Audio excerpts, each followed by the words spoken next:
Hi guys, कसे आहात तुम्ही सगळे आणि स्वागत आहे तुमचं अजून एका मिनी व्लॉगमध्ये. तर हा वाला व्लॉग मला अपलोड करायचा राहिला होता, मग तो मी आज अपलोड करते. तर इथं सगळ्यात आधी माझ्या आंटी आणि अंकलची घरी एंट्री झाली आहे. मग इथं माझ्या आत्तू त्यांना ओवाळत वगैरे होती. मग इथं मध्ये आल्यानंतर आत्तूने अंकलला आणि आंटीला नाव वगैरे घ्यायला लावलं होतं. मग त्यानंतर दोघांनी नाव वगैरे घेतलं. त्यानंतर अंकल आणि आंटीने देवघराकडे जाताना भांडे ठेसाळे आणि तो मला व्हिडिओ घेता चालला नाही, त्यामुळे तो मी टाकला नाही. त्यानंतर घरात आल्यानंतर सर्वात आधी देवघराचे दर्शन घेतात.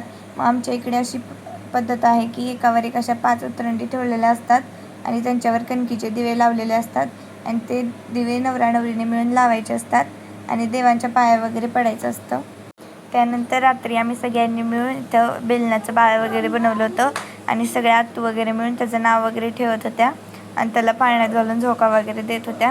ह्या अशा प्रथा असतात लग्नानंतर. तुमच्या इकडं पण अशा प्रथा आहेत का? आम्हाला कमेंटमध्ये सांगा. त्यानंतर आत्तू इथं बाळाचं नाव ठेवत होती, तेव्हा आम्ही सगळ्यांनी मिळून आत्तूला बदडलं. त्यानंतर दुसऱ्या दिवशी आम्ही सगळे मिळून त्या अंकल आंटीच्या लग्नानंतरचे जे गेम असतात ते खेळत होते, ते पाहत होतो.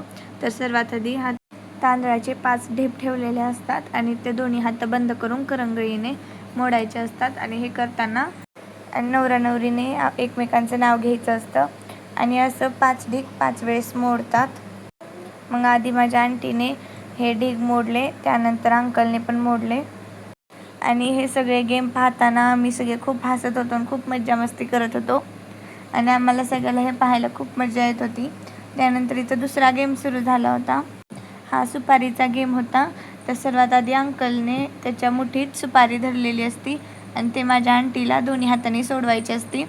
हे 5 वेळेस करायचं असतं आणि हा सुपारी सोडवायचा जो गेम आहे त्याच्यामध्ये माझी आंटी जिंकली होती आणि 3 वेळेस माझ्या आंटीनं सुपारी काढली होती आणि ती जिंकली होती हा गेम. त्यानंतर हळद लावायची होती, म्हणून इथे आंटी उभारून अंकलच्या पाठीला हळद वगैरे लावत आहे आणि हळद लावताना पण अंकल आणि आंटीला एकाचं नाव घेऊनच हळद लावायची होती. तुमच्या इकडे पण लग्नानंतर असे गेम खेळतात का? ते मला कमेंटमध्ये नक्की सांगा, कारण आमच्या इकडे असे गेम खेळले जातात. त्यानंतर बारी होती अंकलची आणि यात पण अंकलला फक्त एकाच हाताने आंटीला हळद लावायची होती, डाव्या हातानेच. त्यानंतर इथे आम्ही सगळे अंकलला सांगत होतो की अंकल, हळद नुसती घालायलाच लावू नको, तोंडात पण हळद घाल. त्यामुळे सगळे खूप हसत होते आणि खूप गोंधळ घालत होते. त्यानंतर हळद वगैरे लावल्यानंतर आता बारी होती पुढच्या गेमची, जो दुधात टाकलेली अंगठी हुडकायचा आणि हा गेम खूप इंटरेस्टिंग असतो. पण हा गेम मला पूर्ण रेकॉर्ड करता आला नाही आणि या पण गेममध्ये माझी आंटीच जिंकली होती. त्यानंतर सर्वात आधी अंकल आणि आंटीला आंघोळ वगैरे घातली आणि त्यानंतर इथे दोघांचं तोंडात पाणी घेऊन एकमेकाच्या तोंडावर गुळण्या मारायचा गेम चालू होता आणि हा गेम बघायलाच सगळ्यात जास्त मजा येते. तर इथं आम्ही खूप हसत होतो आणि खूप ओरडत होतो, कारण खूप मजा येत होती हा गेम बघायला. आणि कधी कधी तर असं झालं की दोघांनी एकाच टायमाला गुळण्या मारल्या होत्या, त्यामुळे ते पाहून तर आम्ही खूप हसत होतो. आणि इथे पण आंटीला उभारून गुळण्या मारायच्या होत्या आणि अंकलला बसून. त्यानंतर हा पण खेळ वगैरे खेळून झाला.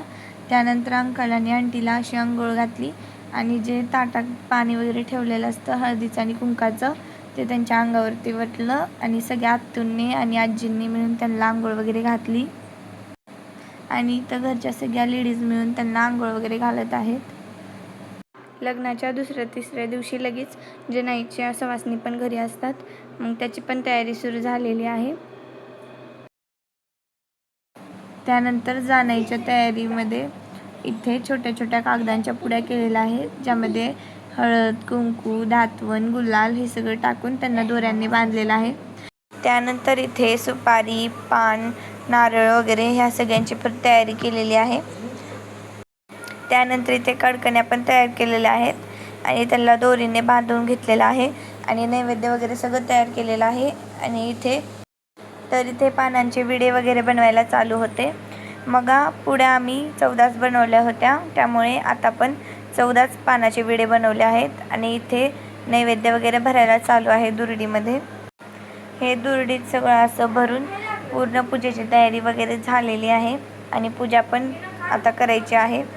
त्यानंतर इथे दुरडीमध्ये जे काही पदार्थ बनवलेले आहेत वगैरे तळण वगैरे काढलेले आहेत ते सगळं भरायला चालू आहे.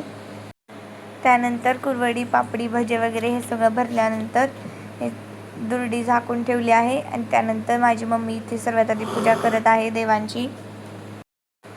त्यानंतर असं पूजा वगैरे झाल्यानंतर आता देवाची आरती करायची आहे आणि आरती माझ्या अंकल आणि आंटीच करणार आहेत.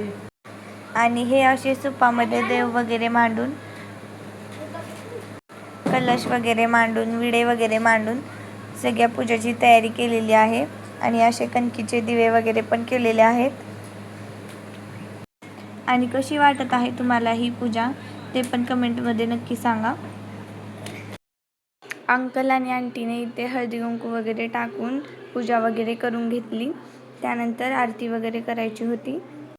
त्यानंतर इथे आरती करायला चालू आहे आणि आरती वगैरे झाल्यानंतर आज घरी जनाईच्या सवासणी पण होत्या. मग त्या सवासणीला जेव वगैरे घालायचं होतं. मग त्यानंतर त्याची तयारी केली.